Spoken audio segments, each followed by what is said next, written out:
Today, let's talk about God's promise of a coming crown. I'm going to read to you James chapter 1, verse 12, which says, "Blessed is the man who endures temptation, for when he has been approved, he will receive the crown of life which the Lord has promised to those who love him." One of the most familiar and wonderful parts of the Bible is found in the opening words of the Sermon on the Mount, the portion commonly called the Beatitudes. Each of Jesus' statements in the Beatitudes begins with the words, "Blessed are." Now, for this reason, we take notice when James begins this sentence with, "Blessed is the man." This sounds like one of Jesus' Beatitudes from the Sermon on the Mount. In those great statements of blessing, Jesus did not tell us the only ways that we could be blessed. But here we also learn that we can be blessed as we endure temptation. Now, James did not say, "Blessed is the man who is never tempted," nor does it say, "Blessed is the man who finds all temptation easy to conquer." Instead, the promise of blessedness is given to the one who endures temptation. There's a special gift of blessedness from God to the one who can say no to temptation, thereby saying yes to God. James then told us the purpose of God in allowing temptation. It says, "For when he has been approved." The purpose of God in allowing temptation is to approve us, that through the testing we would be revealed as genuine and strong in our faith. Connecting back to the beginning of James's letter, we can see that temptation is one of the various trials that we face. As we persevere through temptation, we are approved and will be rewarded as the work of God in us is evident through our resistance of temptation. Enduring through temptation, we have a promise given to us, the crown of life which the Lord has promised. With this, James reminds us that it really is worth it to endure under the temptations we face.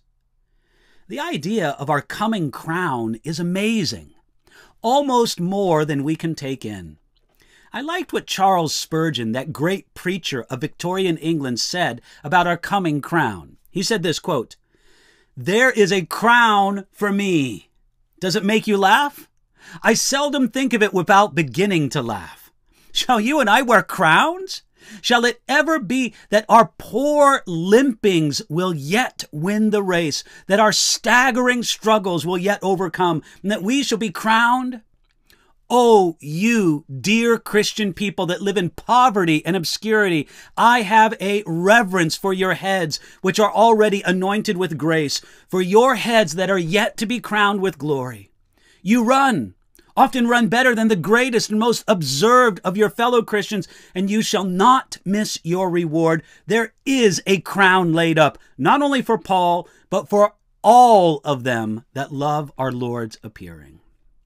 Wherefore, laugh to yourselves, not as unbelief as Sarah did, but with a holy joy as Abraham did. Shall I have a crown? Shall this aching brow be decked with a crown? Shall this forehead be decked with a tiara? Oh my God, will you set a coronet on my head? Then I will gird up my loins and quicken my pace, since your crown is so sure to those who will run with patience.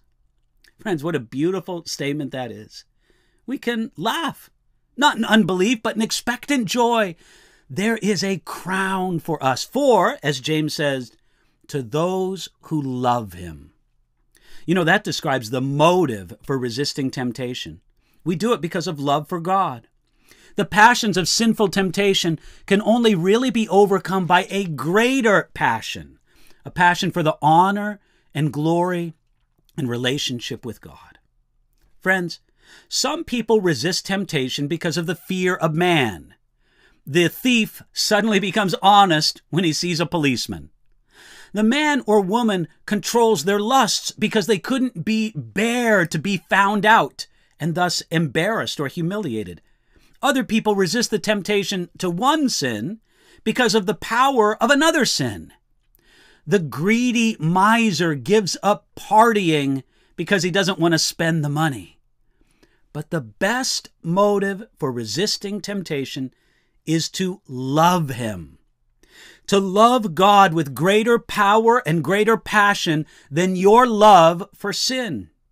In a season of temptation, ask God for strength, but especially ask for greater love for Him. You can ask God for that and ask Him for it today.